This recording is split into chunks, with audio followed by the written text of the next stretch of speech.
ഞാൻ തിരുവനന്തപുരത്തുകാരിയാണ്. ഞാൻ മലപ്പുറത്ത് വന്നിട്ട് ഇപ്പം ഒരു 5-6 വർഷമായി. ഞാൻ ചീഫ് മാനേജറായിരുന്നു കൊണ്ടോട്ടി ബ്രാഞ്ചിന്റെ. അതിനുശേഷം ഞാൻ മലബാറിന്റെ മുഴുവനും മാർക്കറ്റിംഗ് മാനേജറായി.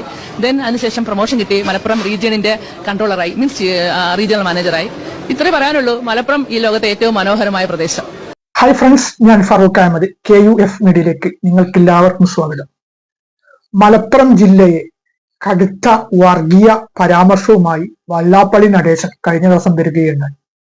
അത്രക്കും വിഷം ചീറ്റുന്ന തരത്തിലാണ് മതസൗഹാർദ്ദത്തിൽ വളരെ ഐക്യത്തോടുകൂടി, അവിടുത്തെ ജാതിയോ മതമോ ഒന്നും നോക്കാതെ വളരെ ഐക്യത്തോടുകൂടി ജീവിക്കുന്ന ഒരു ജില്ലയെ ഇത്രക്കും മോശമായ രീതിയിൽ വല്ലാപ്പള്ളി നടേശനെ പോലുള്ളവർ വർഗീയ വിഷം ചീറ്റുക എന്ന് പറയുമ്പോൾ, ഇദ്ദേഹം ഇതിനു മുമ്പും പല രീതിയിലുള്ള വർഗീയ വിഷം ചീറ്റതായിട്ട് നമ്മൾ കണ്ടതാണ്. ഇപ്പോ ഏതാനും മാസങ്ങൾക്ക് മുമ്പാണ് കടുത്ത വർഗീയ പരാമർശവുമായി വെള്ളാപ്പള്ളി മാധ്യമങ്ങളുടെ മുമ്പാകെ വന്നത്. ഈ മാധ്യമങ്ങളുടെ അയപ്പ്, അതായത് പബ്ലിസിറ്റിക്ക് വേണ്ടിയിട്ടാണ് ഈ വെള്ളാപ്പള്ളിയും അതുപോലെ തന്നെ PC ജോർജിനെ പോലുള്ളവരൊക്കെ ഇങ്ങനെയുള്ള വർഗീയ വിഷം ചീറ്റുന്നത്. ഇവരിങ്ങനെ പറയുമ്പോൾ സ്വാഭാവികമായിട്ടും അതൊരു ചർച്ചക്ക് വിധേയമാകും.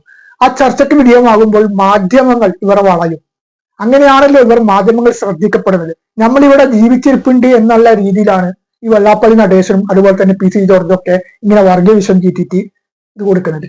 ഏതായാലും വെള്ളാപ്പള്ളി നടേശൻ മലപ്പുറം ജില്ലയെ കുറിച്ചിട്ട് ഇത്തരം കടുത്ത വർഗീയ പരാമർശം നടത്തിയ പശ്ചാത്തലത്തിൽ മലപ്പുറം ജില്ലയിൽ തൊഴിൽ ചെയ്ത് ജീവിക്കുന്ന ഉയർന്ന ഒരു ഉദ്യോഗസ്ഥയായിട്ടുള്ള അന്യമതത്തിൽപ്പെട്ട ഒരാള് ഒരു കാര്യം പറയുന്നുണ്ട്. അവർ പറയുന്ന കാര്യം എന്താണെന്ന് കേട്ട ശേഷം പിന്നെ അതിനെക്കുറിച്ച് സംസാരിക്കാം. ഞാൻ തിരുവനന്തപുരത്തുകാരിയാണ്. ഞാൻ മലപ്പുറത്ത് വന്നിട്ട് ഇപ്പം ഒരു 5-6 വർഷമായി. ഞാൻ ചീഫ് മാനേജറായിരുന്നു കൊണ്ടോട്ടി ബ്രാഞ്ചിന്റെ. അതിനുശേഷം ഞാൻ മലബാറിന്റെ മുഴുവനും മാർക്കറ്റിംഗ് മാനേജറായി. അതിനുശേഷം പ്രൊമോഷൻ കിട്ടി മലപ്പുറം റീജിയനിന്റെ കൺട്രോളറായി, മീൻസ് റീജിയണൽ മാനേജറായി. ഇത്രേ പറയാനുള്ളൂ. മലപ്പുറം ഈ ലോകത്തെ ഏറ്റവും മനോഹരമായ പ്രദേശം. അത് ഒരിക്കലും ഒരു അതിശയോക്തിയല്ല. കാരണം ഏറ്റവും നല്ല മനുഷ്യർ താമസിക്കുന്ന, എല്ലാ വിഭാഗം ജനങ്ങളും സഹിഷ്ണുതയോടുകൂടി സമാധാനത്തോടുകൂടി പരസ്പരം സ്നേഹിച്ച് ജീവിക്കുന്ന ഒരു ഭൂമിക ഒരു പക്ഷേ ഈ ലോകത്തുണ്ടെങ്കിൽ അത് മലപ്പുറമാണ്. നിങ്ങൾ ആരോട് വേണമെങ്കിലും ചോദിച്ചു നോക്കൂ, ഒരു പ്രാവശ്യം മലപ്പുറത്ത് വന്ന് ജോലി ചെയ്യുന്ന ആൾക്കാർ തിരിച്ചു പോവില്ല. അല്ലെങ്കിൽ വളരെ വൈമനസ്യത്തോടുകൂടി മലപ്പുറത്തേക്ക് ട്രാൻസ്ഫറായി വരുന്ന ആൾക്കാർ പിന്നെ മലപ്പുറത്ത് കണ്ടിന്യൂ ചെയ്യും. മലപ്പുറം ജില്ലയുടെ സ്നേഹത്തെ പറ്റി എനിക്ക് എന്റെ പദാവലി അത്രമാത്രം സമ്പുഷ്ടമല്ല. മീൻസ് അത്രമാത്രം സ്നേഹവും സഹോദര്യവും നിറഞ്ഞു ഈ നാട്. അതുകൊണ്ടാണ് ഞാൻ മലപ്പുറത്ത് ഒരു ഫ്ളാറ്റ് വാങ്ങി ഇവിടെ സെറ്റിൽ ആവുകയും ചെയ്തു. അതായത് മറ്റൊരു ജില്ലയിൽ നിന്ന് തൊഴിലാവശ്യത്തിന് മലപ്പുറം ജില്ലയിൽ വരികയും വർഷങ്ങളായി താമസിക്കുകയും അവിടെ സ്ഥിരം താമസിക്കുകയും ചെയ്തിട്ടുള്ള ഒരു ഹൈദരാബാദ് മതത്തിൽപ്പെട്ട, ഇവരുടെ മതം ഞാൻ പരാമർശിക്കുന്നില്ല, ആ വ്യക്തിയാണ് മലപ്പുറം ജില്ലയെ കുറിച്ചിട്ട് ഇങ്ങനെ രീതിയിൽ പറയുന്നത്. ഇപ്പൊ മലപ്പുറം ജില്ലയിൽ മറ്റുള്ള ജില്ലയിൽ നിന്ന് ഇപ്പൊ ജോലിയുടെ ആവശ്യത, ഇപ്പൊ സർക്കാർ ജോലിയുടെ ഇതെന്ന് പറയുമ്പോൾ ഇത് കൊടുക്കുമല്ലോ. അപ്പൊ അവിടെ പോയി ജോലി ചെയ്തവരുടെ ഒരവസ്ഥ ഈ വെള്ളാപ്പള്ളി നടേശൻ ചോദിക്കുന്നത് നന്നായിരിക്കും. അവരുടെ ജനങ്ങളുടെ സമീപനം ഏത് രീതിയിലാണെന്നുള്ള കാര്യം.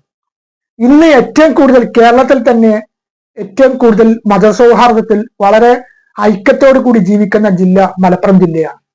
ഞാനവിടെ മലപ്പുറം ജില്ലക്കാരനല്ല, ഞാൻ കണ്ണൂർ ജില്ലക്കാരനാണ്. എങ്കിലും നമ്മൾ ഉള്ളത് പറയാം. ഇപ്പൊ മൈനോറിറ്റി ആയിട്ട് ഏറ്റവും കൂടുതൽ അവിടുത്തെ ജനസംഖ്യ മുസ്ലിങ്ങളാണെന്നുള്ള ഒരു ധാരണയിലാണ് ഈ വെള്ളാപ്പള്ളി നടേശനെ പോലുള്ളവർ കടുത്ത വർഗീയ പരാമർശം നടത്തുന്നത്. ഇപ്പോൾ എന്താണ് പറഞ്ഞത്? വെള്ളാപ്പള്ളി നടേശൻ പറഞ്ഞ ശേഷം ഇപ്പോ ഹിന്ദു ഐക്യവേദിയുടെ നേതാവ് ശശികല ടീച്ചറും ഈ രംഗത്ത് പരാമർശം നടത്തിയുണ്ട്. ഇവർക്കൊക്കെ മാധ്യമങ്ങളുടെ അയപ്പാണ്. ഈ വെള്ളാപ്പള്ളി നടേശൻ ഇനിയിപ്പോ കുറച്ചുനാൾ മിണ്ടാതിരിക്കും. ഇവർക്കൊക്കെ മാധ്യമങ്ങൾ ശ്രദ്ധ കിട്ടണമെങ്കിൽ ഇങ്ങനെ വർഗീയ വിഷം ചീറ്റണം. വെള്ളാപ്പള്ളിയും അതുപോലെ തന്നെ PC ജോർജൊക്കെ. ഈ PC ജോർജ് ഇങ്ങനെ വർഗീയ പരാമർശം നടത്തി അവരിങ്ങനെ പാർട്ടി തന്നെ അവർക്ക് നല്ല പ്രൊമോഷനിലേക്ക് എത്തിച്ചു. ഇവരുടെയൊക്കെ രീതി ഇവരുടെ സ്വന്തം താല്പര്യമാണ്. ഈ വെള്ളാപ്പള്ളി നടേശൻ ആരാണെന്നുള്ള കാര്യം എല്ലാവർക്കും അറിയുന്നൊരു കാര്യമാണ്. ശ്രീനാരായണ ഗുരു എന്ന് പറയുന്നത് ആരാണ്? എല്ലാവർക്കും സ്വീകാര്യനായ ഏറ്റവും വലിയൊരു വ്യക്തിയാണ്. ഈ മദ്യം ഏറ്റവും കൂടുതൽ ഇത് ചെയ്തിട്ടുള്ള ഒരു വിമോചന നായകൻ കൂടി ആണ്. പക്ഷെ ഏറ്റവും കൂടുതൽ ആ ശ്രീനാരായണ ഗുരുവിന്റെ ഇതിൽ പരാമർശിച്ചാണ് ഈ വെള്ളാപ്പള്ളി നടേശൻ മദ്യം കച്ചവടം ചെയ്തിട്ട് കോടീശ്വരനായത്.